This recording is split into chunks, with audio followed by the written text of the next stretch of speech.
This is Rhiannon by Stevie Nicks. Rhiannon rings like a bell through the night, and wouldn't you love to love her? Takes to the sky like a bird in flight, and who will be her lover? All your life you've never seen, woman taken by the wind. Would you stay if she promised you heaven?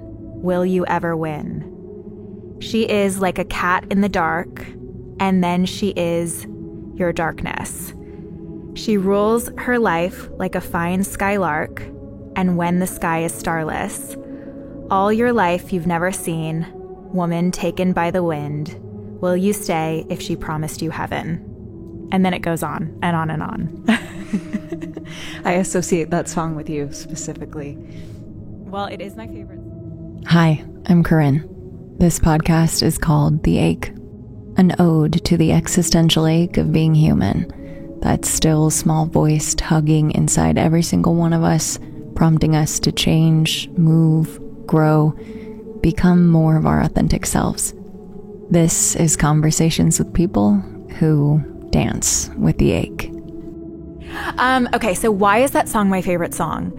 I think for me, Rhiannon encapsulates how I feel about how I aspire to feel like a woman and my feminine energy. I think that the song represents to me the magic of being a woman, and I use that language in a inclusive way and not an exclusive way because I believe that masculine and feminine energy is very fluid. And so I just want to have that disclaimer. It's just my feelings about this and my own, I believe we all have fluid energy. So I'm not speaking in the terms of binary, but that to me is what it feels like when I feel the magic of when I feel the most like in this divine feminine energy. It's the energy of this song, and it makes me feel alive.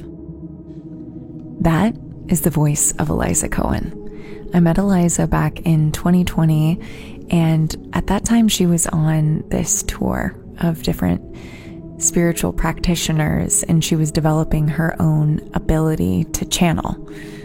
I became fast friends with her pretty much immediately. And I've gotten readings from her and had her channel for me, and it's been incredible every single time. She really is the real deal and has an amazing gift. And she's someone who's not afraid of her shadow, not afraid of her dark side, and that's definitely something I look for in friends. And she's also just such a wonderful person. Here is our conversation.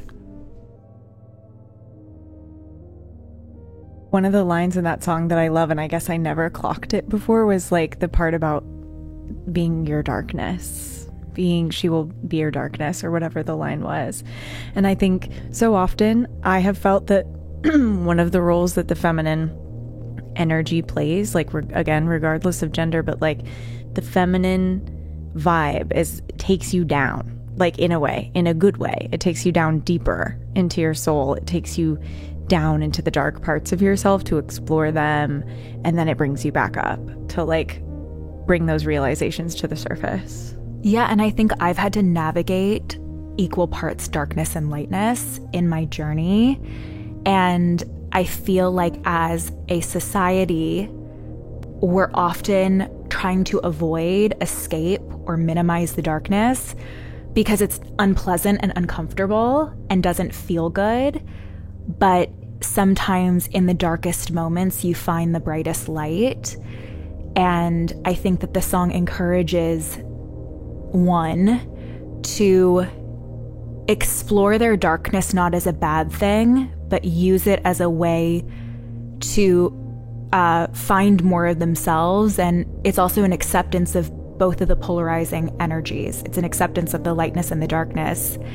And I think that's beautiful because in life, there's not just one thing good and one thing bad. I think even the concept of good and bad is a very human experience because, without one, how can we really understand the other? Mm-hmm. I love that. I mean, that takes us, I think, to the next part of this conversation, which could be discussing your journey with that and your journey, like you were saying earlier when we were in the kitchen or in the dining room before we started, about like accepting yourself and coming out with who you are to the world, and like wherever you want to start with that. I know it's not really like a question, but I know, big broad topic.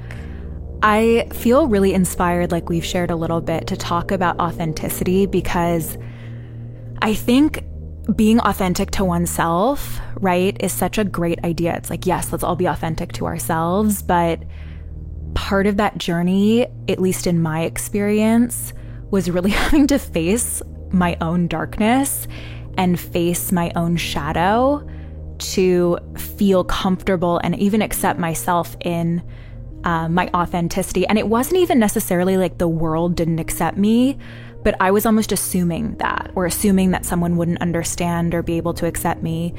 And where that came from must have been my own feelings somewhere buried of being bad rather than good, or that my differences made me bad. And it wasn't necessarily something that I was told or the world told me. Maybe subconsciously it did, but that's definitely something I've had to navigate, especially marching to the beat of my own drum and having a profession now that is a bit off the beaten path and sometimes hard for some people to understand. But it really was, and I'll share a bit about what I do. My work has really saved my life and given me the lens in which to understand myself through the lens of love. And what I do is I am a channeler and an energy worker. And so I work with clients and their souls to help them understand life through a multidimensional lens and different life things that happen that sometimes are hard to understand or to process. There's always, like a multidimensional lens to it. There is a lot that we hold in our soul from this lifetime, from other lifetimes, from emotional energy that's not processed, from ancestral energy, from genetics, from all sorts of different lenses, that it's helpful to work with someone who channels this to help understand so that we can process and move forward and have the best lives possible. I mean, I've worked with you, obviously, like in this capacity, and it's amazing. Like the work that you do is really, really cool. The insights that you're able to pull through. There's things that you channeled for me many, many years ago that it's not like you were telling me my future or anything like that, but it's like specific energies that you were highlighting and a bit of telling me like certain future things that were probable, and that's what happened. And it's like helped me be more prepared for those moments, also, and like understand what to look at and understand what to let go of, Well, thank you for sharing that. I love you and you've been such a big part of my journey. But yeah, it's like the energy that we hold in our soul, that you can connect in with. And that's what I do. I just connect in with that energy. It's like a reflection back to you of what to focus on, what to look at, so that you can get the lessons that you're meant to learn in this life and reach your highest potential. And I just want everyone to have that, because I feel like we're all suffering and we're all living in chaos sometimes. Truly. And none of us should, because we're not here to suffer. And I think that's a bit of an old story and something we've maybe been told, or we've been through struggles in our past. So we think that that's just going to be how the future looks. And I'm here to say that we can break free from that. But the first step is also, in my journey, it's embracing who I am. And embracing the darkness in a way. It's almost embracing that suffering so that you can, embrace it, but not clinging to it. Embrace it, but let it go when the time is right, in a way. Because it's like if the avoidance of suffering is also a big part of, I think, why we suffer as humans. Yeah. And I feel like I spent so much of my life being dishonest about how I actually felt.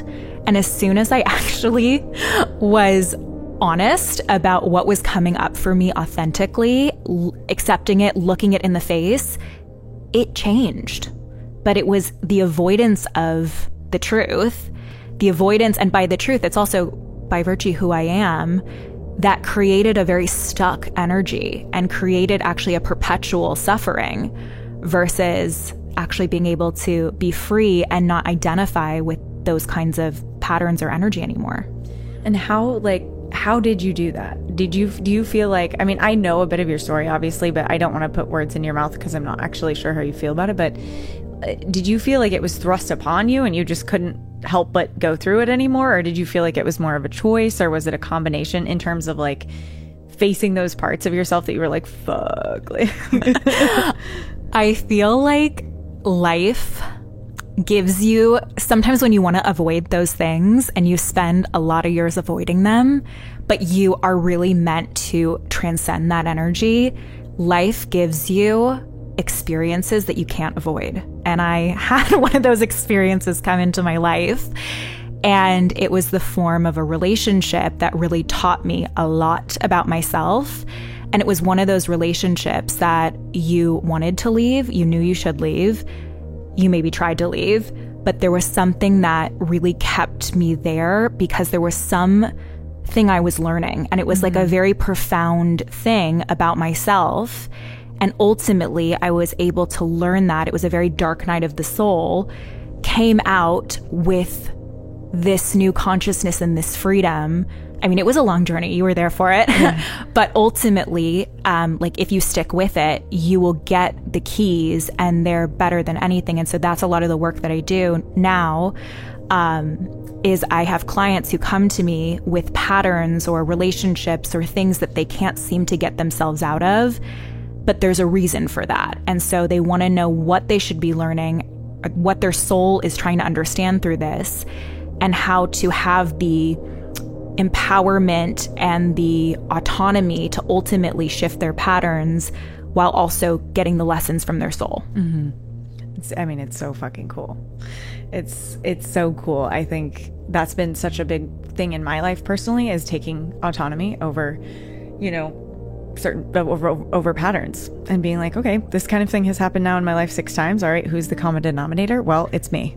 So there's some part of me that's like interested in this, or getting something out of it, or trying to get something out of it that I'm not letting myself get out of it, whatever the case may be. Have you ever read Existential Kink? Have we ever talked about that book? No. I don't know if you ever read that. I think you would like it. I have to show it to you, but it's like the concept of, it's just about shadow integration. It's about like recognizing what parts of your subconscious mind enjoy like certain quote unquote negative patterns that you may have in your life, and then like creating containers for yourself to enjoy what you enjoy about it in a certain way that then allows it to transform in your life. That's so interesting and smart, because there's obviously a physical response and like a chemical release in the body and the brain that is happening while you're going through this, which makes it even harder to get out of. So I imagine creating a space for that outside of whatever you're trying to not recreate could be really beneficial and healthy. It was for me, that's for sure. I mean, obviously it's not something you want to do if you're in like an actual physical dangerous like situation, right? Yeah. But like I need to read this book first before I start recommending it. It's an interesting one. My coach recommended it to me, but like a lot of people I know have read it. Like like the most people that I like would never have expected to read Existential Kink will be like, have you heard of Existential Kink? And I'm like, why are you reading that book of all people? Like, that's so funny. So yeah, it's always like, different ways of approaching the same thing that we're talking about, which is like, cool, let's face the fucked up parts of ourselves to get to the keys, like you said. Yes. And I think in some points in our life, we can avoid doing this. And then in other points we can't, because I believe that the soul, through the life experience, like there are certain points that I would say we can't really get out of. Like we're meant to reach certain levels in our life. And if we're not making the choice to do that out of our own free will, sometimes life makes it a little bit harder to get out of, because we're still meant to have that learning and have that growth. But if we're not choosing to have that growth, then they're going to give us experiences that force us to have the growth, which I've had in my life. So, but I'm grateful for it now. Right. So I guess like the answer is both. It's twofold. You've had these experiences where it's thrust upon you, and then now you're having more experiences of choosing certain things, or like recognizing what's happening before you're in that situation where you're just like clawing your way out. Yeah. And I find too that sometimes our soul will choose to hold things back, like certain opportunities or experiences, and we're going, why can't we manifest this? This is so frustrating. but looking at it through the lens of, well, is there something that I need to do within myself that is going to align me more with that opportunity in the right energy and consciousness that now I have the power to do? Like, I have the power to work on myself. I have the power to go within and look at those parts. Sometimes that's what's necessary. And like I said, your soul and the universe work together to hold certain things back so that you can make the choice to do that work. And then that opportunity will open up for you. Because I really believe that we're able to achieve whatever we desire. We just have to do the work. I believe that too. And I think it can be at certain points. I feel like it's both very controversial to believe that and also not controversial at all, because I think there's a lot of people that do believe that. And I think the controversial side of that can come from, like, I don't know, there's so much conversation in the mainstream about manifestation, or like, you can, if you can see it, you can be it. And like, you know, if you want it, like, it's yours kind of thing. But I think a lot of that can become some sort of like bypassing the internal work, or bypassing like the, you know, getting into the shadows of your life and getting into the like work of living. Yeah. And it's not to say, like, I'm not saying that everything is equal, because for sure it's not. And for sure we're all starting from different points at different places. And this isn't to say, right, like, if you just manifest, everyone can get everything. Like, I believe that kind of, but to be more specific about it, I also believe that we choose different themes in our life, different, you know, genders, different sexualities. We choose all these different aspects of ourselves. And I'm not saying that it's a conscious choice. I believe it's a choice that comes from before we're incarnating.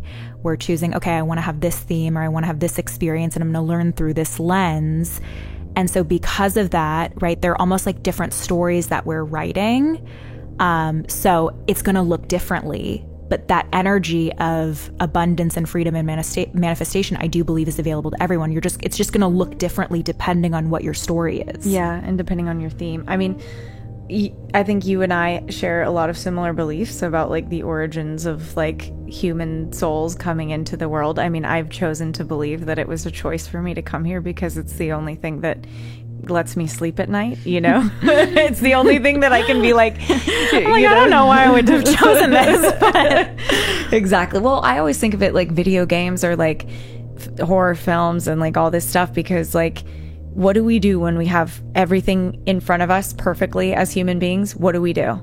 We fucking play video games, first person shooter, like where we play like Baldur's Gate, where we're like battling and like going through all these things, or we play like board games that involve like, you know, competition or whatever. We tell stories like the Odyssey. We tell stories that involve like suffering or like hardship or like an experience that's gritty, or we watch a scary movie, or a movie that's not scary is still going to have the hero's journey and the arc in it. And like, clearly, even if we have everything fucking perfect in our lives as humans, that's what we gravitate towards.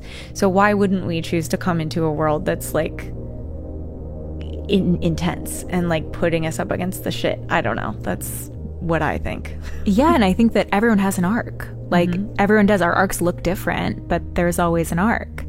And I know the question of like, why are we here, obviously is one of my favorite questions. And I also like to believe that it's a choice, but I also think that when you think about karma or different energies that you leave, because I do believe like we have some of it's a choice even in our daily lives, right? I can choose to smile at the stranger. I can choose to like yell at the stranger. If you choose to yell at the stranger, you're leaving an energetic signature that's probably not of love. Definitely not always of love. And I think that there is something karmically that needs to balance. So I think sometimes we do have a choice, like coming back, and sometimes maybe we feel a pull because we want to balance out some of the energy that we made the choice to leave here. So I can't say, even working with the spirit world day in and day out, that I understand anything. or even Same. I have no thread. fucking idea what's going on. I'm very consciously aware that I just choose my, I'm just going to choose this one because I like this one right now. This is what resonates with me. Yeah. So I'm by no means saying that you have to believe like I believe or that this is the right way. Of course not. Just offering, what resonates with me. And I think it's like a cosmic network of different themes and choices and energies, and I love that this conversation has gone in this direction too. I'm like authenticity, but now we're talking about the creation of the universe. This is definitely authenticity for me. I mean, this is like the kind of shit we like to talk about. I feel like you and I have like two modes, and it's like hot goss or like spirit shit. Yeah, it's why you're a dear friend to me. It's the best. But yeah, so like, I mean, this begs the question like that I think we were starting to come up against, which is you found this profession, and earlier you said you basically created it out of thin air, which yes, you did. Like it just sort of happened. Yeah.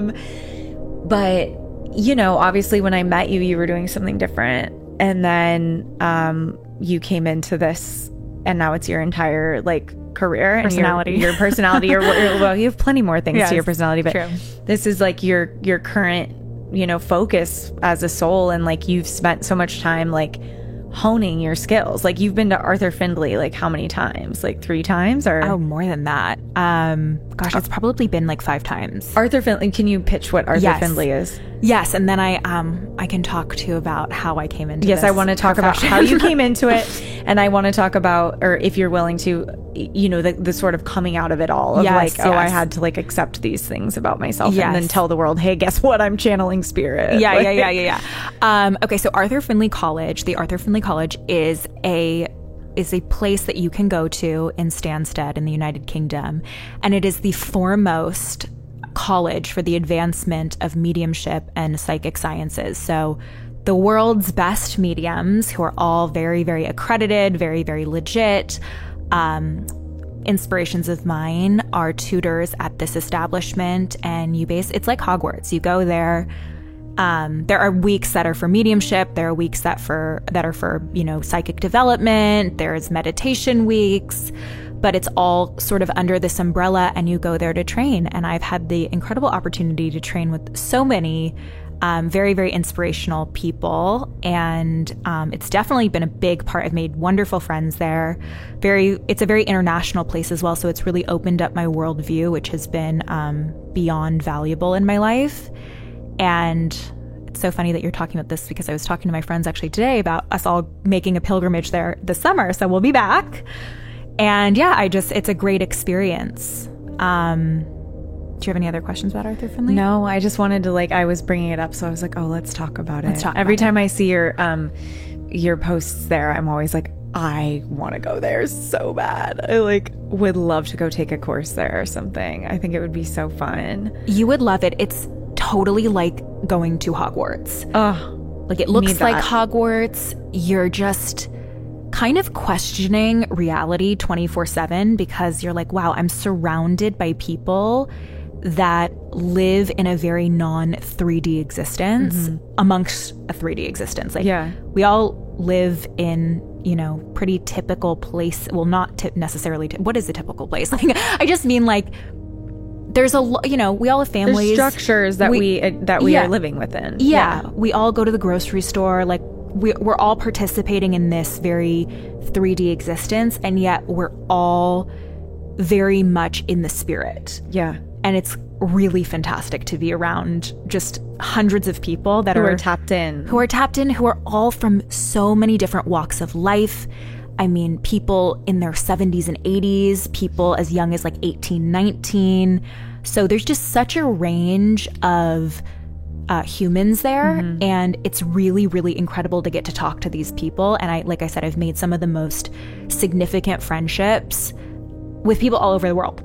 I love that. And I've gotten to visit them. It's been a really big blessing for me. That's incredible. I mean, I feel like I felt that vibe a little bit that you're describing when I went to Glastonbury for the first time, and I walked the tour, and I went to the Lake Chalice Well, and I was having my King Arthur moment, and I feel like I would enjoy it. But yeah, back to the main question, which was, or the main like direction I was trying to lead us down, which was, you know, you coming to terms with the fact that you have this ability and then saying publicly, like, this is what I do, and that journey. Yeah. So going back to like my childhood, I always saw my grandfather, who was not living, and I had never met him, like wandering around my parents' house. So I always knew that there was this connection to the spirit world that I had, but I also kind of assumed that that was just for my relatives and that everyone had this. And I do also believe that everyone has it. Just some people, it's like, I always say, it's like some people are really gifted naturally with music. I'm not one of those people. I love music, but I don't have that talent. You could probably train me to be like aware of the piano keys and know how to play a song, but it's not going to come naturally to me. I think that mediumship, channeling is the same way. We all have access to it. Just some people have more of a natural ability and a, I guess, desire to learn too. So I always had this connection. I was very, very into spirituality from a young age. My dad found this sign I made when I was 7 that said like Eliza's Psychic Shop, which is wild. That's like me I wrote director on the back of my camping chair when I was 8. Yeah, and I used to like give readings to friends on the school bus. Oh my God. And the weirdest part is some of the stuff has come true. I don't remember these readings, obviously, but my friends from growing up will be like, oh my God, do you remember when you told me this? I'm like, no, and I should not have been just giving away this unsolicited information. Oh my God. Well, that's like when I tell you, I'll be like, remember you told me this in a session, and you'll be like, I literally have no idea what I said to you in a session. Yeah. Which is kind of the good news, bad news of the sessions, because you just don't remember anything. So it's kind of nice when you get the positive feedback. And then sometimes it's not nice because I'm like, oh my God, what did I say to this person? Like, I hope that it was good and beneficial to them. But yeah, so, and then I think that I just realized that not a lot of people around me were interested in this kind of metaphysical world. So it was more like a private thing for me when I was a teenager and when I was like just moving out. So yeah, it was just more of a personal thing. I felt like I was going to be judged for it. I didn't really have like a tribe of people that were also interested. And then when I moved to New York City, I started very slowly getting to know people who had some interest in it and actually some background in it. And that was very monumental to me in the early days, because finally I had people to talk to who were like, oh yeah, I was part of a coven. Like, oh yeah, I, did this meditation group 20 years ago, and we used to sit every week in a circle. And not to say that meditation and covens are the same thing. These are two separate examples. But I was just so interested in it. And so I started doing a lot of research, just really allowing myself to explore this world. And then with my mediumship and my channeling abilities, I always would say that they were there, but I, in full disclosure, was put on medication for a time period in my life. Yeah. Probably also because I was channeling and perceiving spirit so much that it would come in almost like an anxiety or panic attacks. And so naturally my parents being, helpful, normal, like Western 3D parents were like, you should go see a therapist and, go down this route to handle these issues like your anxiety and stuff. And so they put me on medication at a really young age. And I'm also not here to say, like, I'm not here to be pro or anti anything. So again, this is just my story. And I think that medication was what it needed to be for those years. But I realized as an adult that I didn't feel like there was a need for it anymore for me personally. So I chose to get off of all of the medication I'd been on for like 10 years at this point. And it all just came back. Like, it was like my brain burst open with the spirit world. And that was really the start of this journey for me, personally, in like a deeper way. And it was just 24/7. I was channeling. And for the first time in my life, I felt whole. Every ounce of my life before felt like I wasn't enough, that I couldn't find myself, that I was bad, and that I was just empty in some place in some way. And then finally it was like this missing puzzle piece had been plugged back into me. And it was like a high I can't even explain. Well, I met you like right around that time, right? Oh, yeah. I think I was like heavily in that exploration journey. Yeah. Because you were also like a safe space for me. I knew that you were not going to judge me. Or You would be channeling, like stuff would be coming through you all the time. I couldn't avoid it back then too. Like I didn't have the on and off switch that I do now. Thankfully, I've like fine-tuned my instrument so I can like be in public again, which is awesome. But yeah, I met you at that time and you were so instrumental. I tell everyone that you were my first client. Really? Yeah. Well, I don't tell people until you say like, until you're out with it, because obviously I'm out. Confidentiality. You can tell whoever you want that I was your client. I'm on record. Go right ahead. But you were my first client. I mean, I just thought you were amazing. And I was like telling everybody about it. I was like, thank God. See this girl. Now I have a business. Yeah. No, you have like, I won't out anyone that we know, like, you know, personally by name or anything, but like I know you have some clients that came through me that like still see you like many years later. This is true. And I mean, that's, yeah.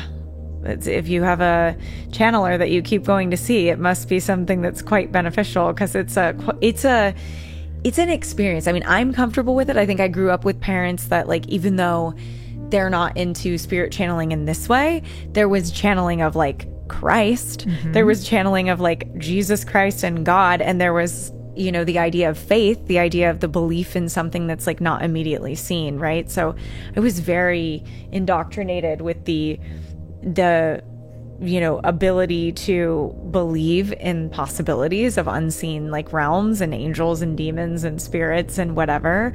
And so I've always been attracted to it. You know, I was very scared at first in my life, like far before I met you. But the first set of tarot cards I ever had when I was in high school, I threw away in the trash because I was scared of them, because I thought they were going to like give me a demon.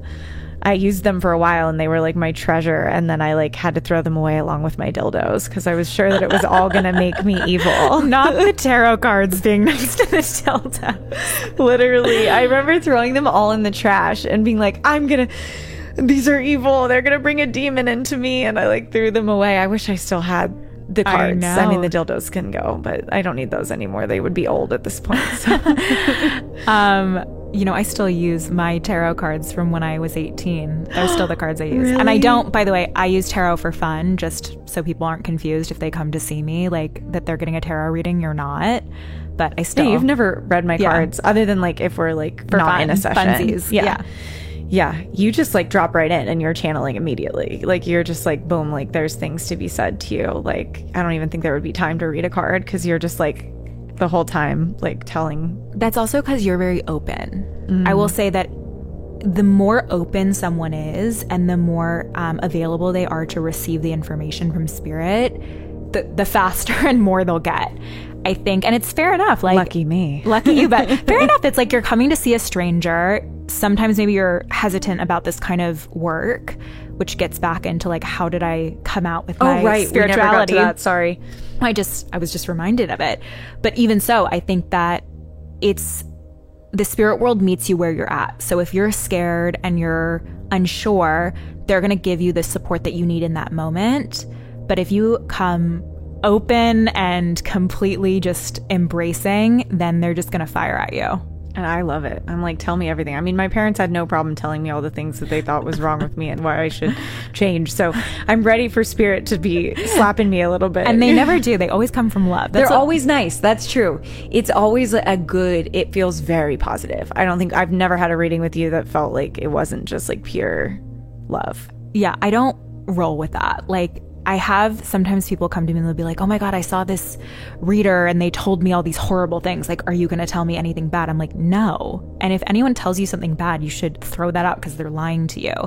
If there's something that is not like rainbows and puppies and magic, that's a little bit more of like something that you need to look at or take responsibility for, it will come from love. So it will feel as if it's coming from someone that loves you unconditionally, and it's for your highest good. They're not just going to give you information to like cut you down or make you feel small. That's not how the spirit world rolls. And if someone is reading from that energy, it's not the energy of love. So I always say, throw it out. Like, don't take any of that on. I mean, it's probably why I love readings with you, because I crave that type of information. I crave, like, tell me, like, where I need to look and grow, because I know what's on the other side of it. I know there's, like, you know, amazing changes in my life, or like relationships that will come in, or like, you know, different things that I've been wanting that will come on the other side of like me digging in deeper and like facing things. And like, yeah, probably why I have always loved your readings, because they include things like that. It's not just like, everything's perfect. It's very much like, here's some ways that you could like work on yourself. And yeah, and the same with my parents. Like my parents, I always felt that it was coming from a good place, and the knowledge that like to look at those things would produce like pearls, would produce, you know, gold in my life. But anyway, so you coming out. So me coming out. Okay, so back to like, I'm interested in this. I'm doing this kind of stuff in New York. I think at the time my friends were all pretty supportive. New York's also a very, I would say by nature, pretty open-minded environment. So no one was really thinking twice about me and my tarot cards in my apartment, like staying up late into the night channeling. I think I really came into more of a head when I made it my full-time work. And it became like my least favorite question for people to ask me when they met me, like, oh, what do you do for work? And it would really bother me. I'd be like, why are people so invasive? Like, why do you need to know what I do for work? And obviously I had to look at that. Like, why am I reacting this way? And what am I not accepting about myself? And like this incredible gift that I have to work in this capacity and do it as a full-time job. Like, that is my dream. I like wake up every day pinching myself. Like, why am I now not singing it from the rooftops, telling people? And it was really because I was afraid of judgment. But then again, for me, I have to look at that as a reflection. Why am I judging myself for this? You know, and why am I judging this path that has given me all of the like the best of my life has come from this path, but yet I'm judging it. And so it's been a journey too. And I think even judgment and shame and guilt were like big themes in my life, and themes that I've come in to really sit with and process. And they're very uncomfortable energies for me. And so I've just become more and more, I would just say like good at speaking about what I do. But it's been a learning curve. It's kind of like when you come out a million times, it gets easier, and you get every reaction under the sun. And I get reactions from people think it's like the coolest thing they've ever heard, to people telling me to my face that what I do is bullshit, to people saying, you know, that they think it's like evil and demonic.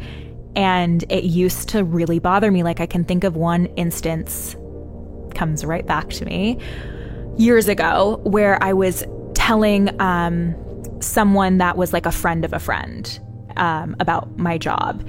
And he was basically just like, what you do for work is fraudulent. Like, I don't believe in it, blah, blah, blah, blah, blah. And it's kind of crazy because like, it's only in certain professions that maybe are a little bit taboo that people feel like they have the right to tell you that is, to like tell you this. Well, like being a fucking, like working in finance, working in finance, is that not like also the most weird fraudulent job of all? Because like, what is money? It's like weird numbers on a screen that we've assigned value to, that we all have agreed socially and societally means something, but that's like, it's literally nothing. It's literally like numbers on a screen. And like, well, it's not nothing. It's like the thing that makes our entire world go around. But like, we could have easily made channeling that, or like anything that like, but it's just not the thing that we socially like landed on. And in a different society, like if we go back to ancient times, perhaps being an oracle or being like a divinator, is that the right word? Sure. It is now. I'm thinking of like the Oracle of Delphi, like in my mind. That it was like a valued position. But you're right, it's not as much valued in our society because I think we're also afraid of the spirit. We're afraid of the unknown, and our constructs of what this existence is are a certain way, and it's maybe not valuing like all these other pieces. But anyways, I then at that moment, right, because he's basically telling me I'm full of, can I curse on this? Go ahead. Yes, I'm full of shit. You can. He's like, he's basically telling me I'm full of shit. I had to look that in the eye obviously it hurt my feelings to hear that because I had just met the guy. I had been nothing but friendly to him. And like, why does he feel like he can say this to me when he's never met anyone who's had a reading from me? He's never had a reading from me. And I really had to sit with, do I think I'm full of shit? And it was actually a powerful moment because it really like realigned how I feel about myself and my work. And I know I don't need to, sing it from the rooftops and be like, oh, I've made a difference in these people's lives. But I know in my heart that I've done good. Not to say that I've healed the world by any means, but like even a little bit of good to me is really valuable. Very valuable. All we have is our own individual experience. And if you're interfacing with people that are getting value from what you're doing, that's what matters. And if you're and beyond that, if you're getting value from what you're doing, that's what matters. Yeah. And so I had to look it in the face and be like, you know what? I don't accept that. Like, I'm not going to receive his own issues at me. And I think speaking about that, which this like inspires me to talk about this. So, I'm a Leo, I'm a double Leo, which means that I have certain characteristics that maybe fall in line with being a Leo. And I think when I was younger, especially like with sports and stuff, I love to like brag and be like, oh my God, I got this accomplishment, or I got first place in this, or like my team did this. And it was hard for me to keep myself more humble about certain things. And this line of work has really taught me to be humble, because in a way I don't feel comfortable bragging about it. I hope it hasn't sounded now you're like, everyone listening to this is be like, oh my God, she's so full of herself. But and also who the fuck you if you're thinking that about Eliza, by the way. It's like, think about whatever you want about me. But because of some of like me being more in the closet, it's actually taught me, here's another gift from it. It's taught me to be humble and not feel like I need to broadcast the kind of work I do or the difference that I make. And even like my family, I mean, my parents now I think kind of have an idea and they're like down for it. It took them a while, but they're very, very supportive now. I shouldn't even say that. I love them. I'm so appreciative of all the support that they've given me. But like my extended family, they know what I do, but they have really no idea what I do. And I think they just think somehow I'm like living this life, and they're like, we don't really understand how you're living this life, because like surely you can't be successful from this job. And I don't really correct them, even though I'm like out. So I don't know, am I making any sense? Yeah. No, it makes perfect sense. So I feel like there's things that I've learned that have been very valuable from being quiet about my journey, but also I've come a long way with feeling comfortable with being myself. But I've had to look at different things right in the face, like judgment, and whether or not I think I'm full of shit, in order to get to this place of like being able to tell people what I do when they ask me repeatedly. No, it's a beautiful thing.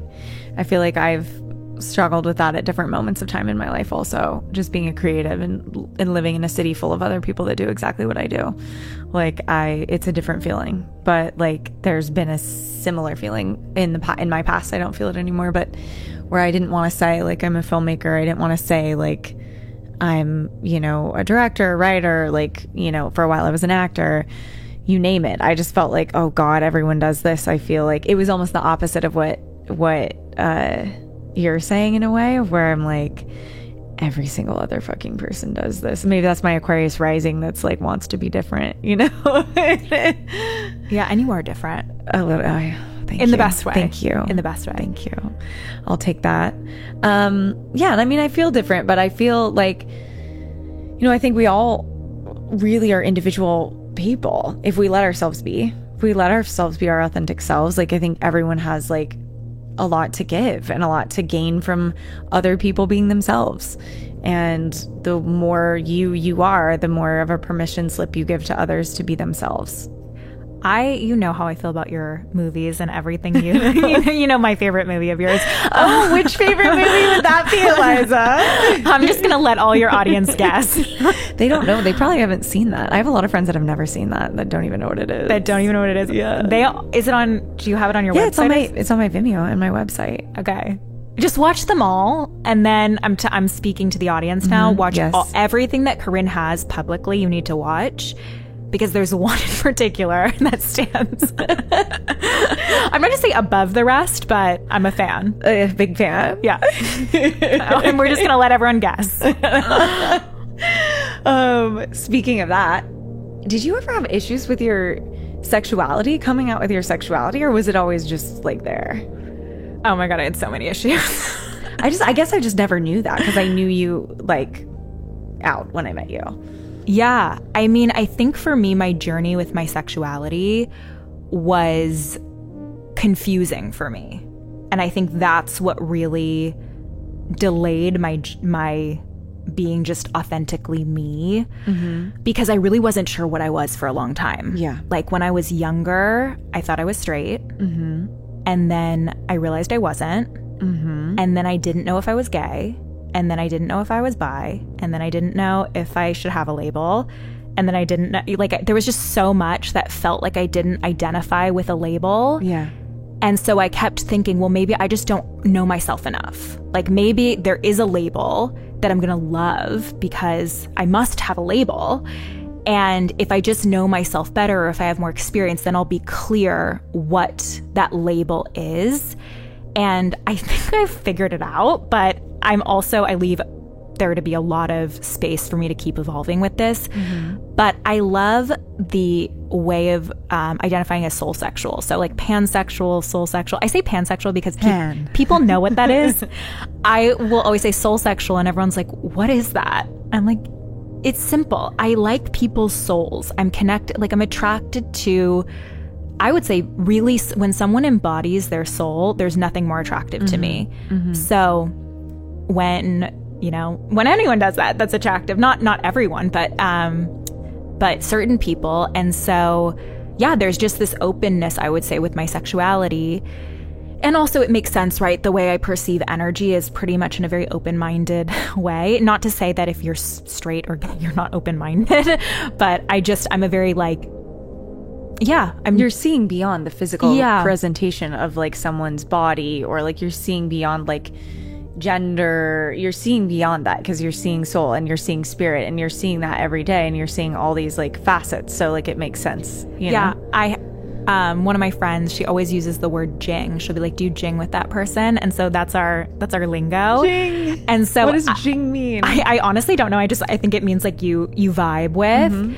But it's like vibe in a deep sense. It's like, oh, you jing with them. You are like, it's like a magnet. Like that's a deep, deep attraction. I always say just like, I jing with who I jing with. And sometimes it's women and sometimes it's men. And I'm sure sometimes it would be with people who don't identify with either. I just haven't had that experience yet, but I'm really a soul person. And yeah, so going back, because I didn't know who I was and didn't feel like I had a good grasp on who I was very, very shut down. And I think even there was a time where I was starting to get the downloads of like, oh, I need to explore being with women. And I was terrified of it. Terrified. I think in my mind, I thought that if I did that, I could never go back, or it would completely change who I was.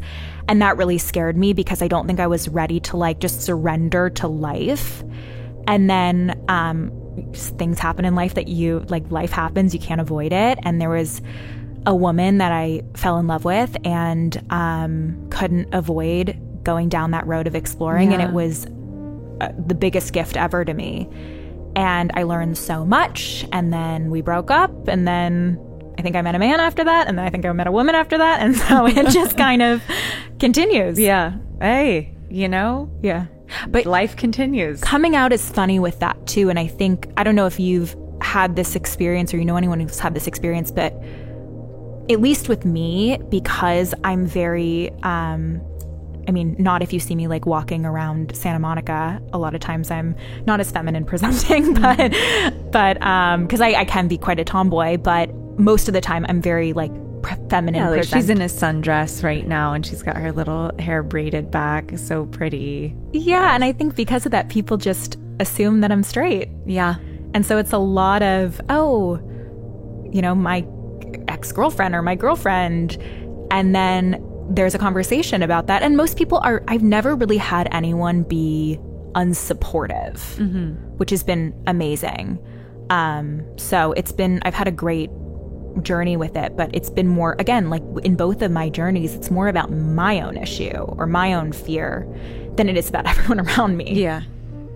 Yeah. I mean, isn't that with life a lot of things. I mean, well, I guess some people might be battling the external world more. Some people might be battling like the internal world more. I've definitely had both. For sure. With religion and like my own sexuality, you know, my like whole story, and especially with kink and stuff, and like my journey is like battling my own desires and being like, I shouldn't want these things, oh my god, and then finally coming to terms with them. And you sharing your journey with me, I remember when I met you, I had never met anyone who had been at least been open about their kinks, or been open about having that kind of desire. And I remember I met you and I was like, oh my God, I need to know everything. Like, I was so interested because it was so foreign to me in a way. And it's so funny, like how far I've come from just some years ago. But I think too, like I was super repressed. Yeah. I mean, I know that you've shared with me in the past, and I hope it's okay me saying this, and if it's not, I'll just cut it out. But you've shared with me in the past that also with the medications, like that there was a suppression of the sexuality as well. So you were like coming out of both the suppression of the spirit and the suppression of your connection with your desire for sex and your sex drive coming back. Yeah, and I think too, and it's totally fine to share that, I think too for me, because I lock in with like a soul and it almost activates me. Like when I'm into someone, it's like the Scorpio rising in me comes out, and it's so sexually charged in a lot of ways. Now, when I'm not interested in someone, I'm very like not seeking it out. And that also, I think, made me feel very isolated from my friends when I was younger, because they were all like very sexually motivated. And I was thinking, why am I not like that? Like there's something wrong with me, and I need to figure that out. And like what, and I think I skipped out on my journey where I was like, am I asexual? So I've been through the whole wheel of sexualities. Yeah, I mean, I was always like fascinated by sex, like fascinated. And I mean, I was always I'm a true fetishist in that, like, I'm not interested in I've never said this on the podcast, but I'm not interested in sex unless, similar to you, like you're not interested in sex unless there's that soul connection. The jing. I'm not interested in sex unless there's a power dynamics, and I don't need like baby girl style where it's like really in my life, like reality power dynamics. I just like a structured and curated power dynamic in the bedroom. And so like for me, I had a similar thing when I was young. I kept thinking something was wrong with me because I didn't get turned on during like quote unquote normal sex. Like I was just thinking about all these other things that I wanted to do and being like, I want to do this, and then being like, oh my God, why can't I get like horny from someone just going down on me? Like that's not doing anything for me. So it's like, well, if it's not done right. Yeah, well, that too. But yeah, I was always like, similarly like went through like just thinking my body was broken or something, because I just like, but really what it was I needed to like come around to, and I faked it. I was a performative sex haver for like, you're an actress. Yes, absolutely. I was acting. I was like, but yeah, I was very performative. I very much fell into like wanting to like turn myself into a sex object for men and women at different times, like depending on what was going on. So I just like wanted that type of attention on me and that desire. And I'm a performer. You know what I do with Sweven. So like I enjoy being, what's the opposite of a voyeur? An exhibitionist. Yeah. Like I was always an exhibitionist, but it doesn't arouse me specifically. It's just an enjoyment. It's like I love it. I get a lot of enjoyment out of that. So, now I have Sweven and I do these performances and, all of that. But I think what is so interesting is like, we're all so individual, and yet we're kind of like what's pumped into our society is that we all need to be the same. So even when it comes to sex, right, they're like, this is what's normal. And if you're not identifying with this, or this doesn't resonate with you, then there must be something wrong with you, rather than something wrong with all being this like clones of each other.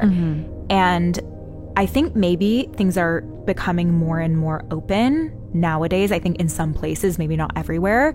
Definitely, and probably here. In like Los Angeles. In New York and not Los Angeles. Yeah. So New York and LA, which is great because now I feel like I can talk to my friends about my sexuality. And one, I mean, I think as you mature, people are just more accepting and loving. But whereas when I was a teenager or like really early into my adulthood, people would be like, what do you mean? Like, I don't understand that or whatever. Now they're super supportive. And I don't know if you had that experience with your kinks, if people were not as open to it and now they're... Oh, yeah. I mean, people I got a lot of reinforcement that like potentially there was something wrong with me for sure, even from different partners that would just be like, why is this not enough for you? Why can't you just be happy or whatever? And I think I put a lot of that on myself too, of just being like, yeah, why can't I just be happy? Like, what is wrong with me? Like, oh my God, like I must be evil. This must be because I was raised Christian, but really I was like born like that. Like I remember my earliest thoughts and they were of like these types of things. And even before I knew that it was sexual, there was like a draw to that. So, you know, I think I came into the earth or the world. Say, you've got some interesting past lives. Yeah, you've read some shit on me for sure. Yeah. But I think that's true too. Like, I think that there's so much that informs our desires and even our interests that comes from other lifetimes that we're not having that lens when we're born. We're not like, oh, well, you know, last lifetime I was this and I had this experience, but yet we have this cellular memory and this interest in this lifetime, and we just don't maybe understand why. And if that's not accepted by our society, we're thinking there's something wrong with us or it's a bad thing, rather than, you know, knowing where it's coming from, like what that influence is, and looking at it as just another piece of who we are and loving that and embracing it and finding healthy ways to do it. Yeah. Yeah, it's so true. I think like the more we're into this conversation, the more I'm just thinking about like what you were talking about earlier about how like your work and what you do, and so much of it is just coming from love and coming from, I think love goes hand in hand with curiosity and with openness, and with when someone tells you something, responding to it with like leaning in and just being like, okay, tell me more about that. Like, how are we different? Because those are like some of the coolest things about interfacing with other humans. And when you shut yourself off from that, or when you get scared when someone's different than you, or like you cut out everyone in your life that has different belief systems than you because you like don't agree with them, you don't get this opportunity to like practice love, like real love, in a way of just like seeing another human in front of you and just like listening to them and their experience. Yeah, and how can you reject something that's so like pure and sacred to someone? You know? Yeah. I think that I'm sure we all have instances where we have maybe done that, but for sure, I have for sure. When I look at like people talking about what is they're passionate about and what is meaningful to them, even if I'm like, hey, I don't totally understand, for me, I still think it's beautiful, and that's like an expression of their soul. And I think all of our souls are beautiful and coming from love at the end of the day. Yeah. I love it. I know. Do you have any other burning things you want to share? Like, we covered a lot of ground. We did cover a lot. No, I feel like I just want to, like, I want to leave with love. And I just wanted to say to anyone listening, like, find a way to love yourself today and accept yourself, because it's a journey for all of us. And I think that the more we can lean into that, the better our world can be and the happier and more loving it can be. Beautiful. Okay, I'm going to stop it. Thank you for listening to The Ache. This podcast is produced by myself, Corinne Evans, and Alexis Murphy. All the music you hear is original compositions by my friend Peter Colombo. All other pertinent information will be linked in the show notes, and thank you for listening.